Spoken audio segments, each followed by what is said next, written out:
Hey, I'm Danny from Business Lit, and today we will be talking about what we can learn from 2020 so far.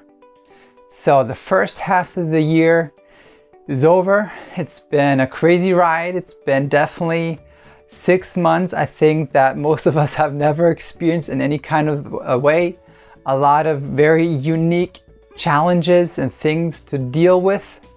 And it's time to think about, okay, what can we learn from the last 6 months and what can we maybe do different the next coming 6 months, and how to finish off 2020 really strong and successful. And when preparing for this video, I just scrolled through social media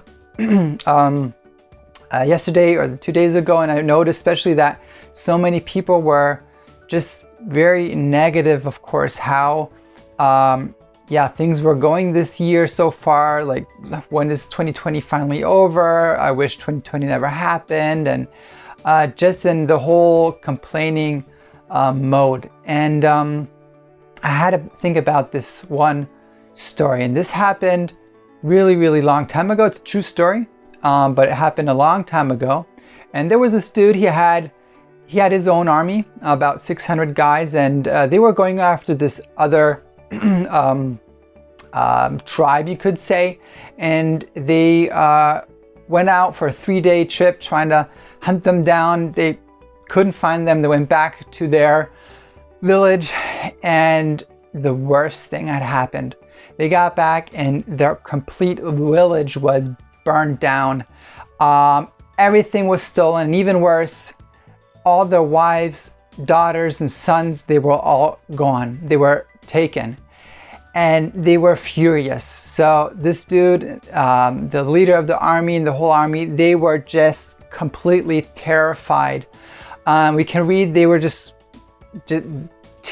crying like crazy. These strong warrior guys, they were crying like crazy until they could cry no more. So they were really at a bad place in their life, of course, we can imagine, or probably even hard to imagine, because that was really bad situation. And even worse, after they were so fed up with the situation, they started blaming the leader, the student. They were like, hey, it's your fault. We should have never left. We should have stayed home protecting our wives and our family.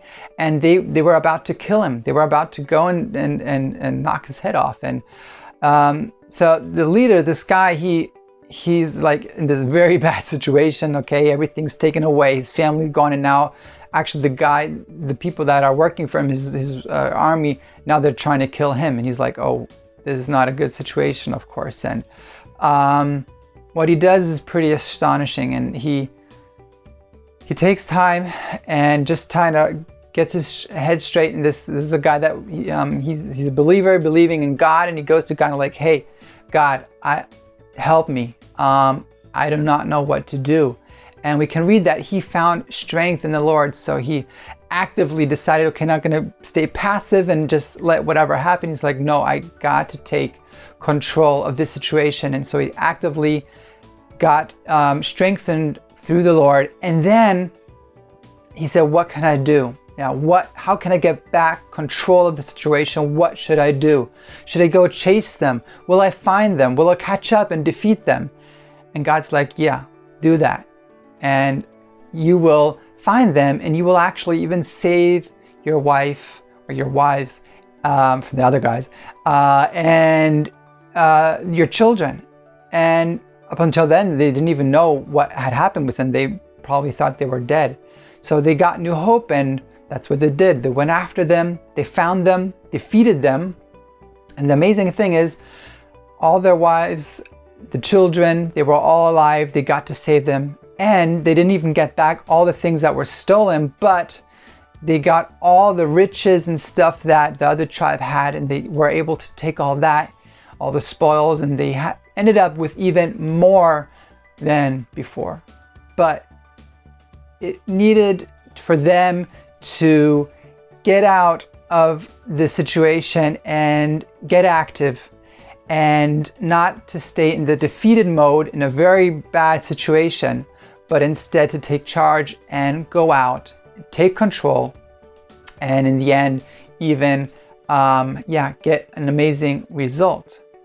So for us, what can we learn from that? Yeah, bad things happen, definitely. But the result equation for us is 10% is what happens to us, but 90% is what we do with it, how we deal with it. And we need to learn that it is so important that how we react to the things that happen, and they happen. Often we don't control what happens and how it happens, but we can definitely control the mindset that we stay in, the attitude we stay in, especially the way we deal with it and react to it.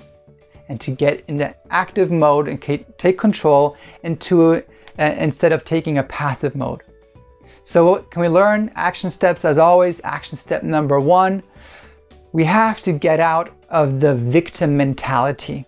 Like, all this happened to me. What should it do? It's not my fault.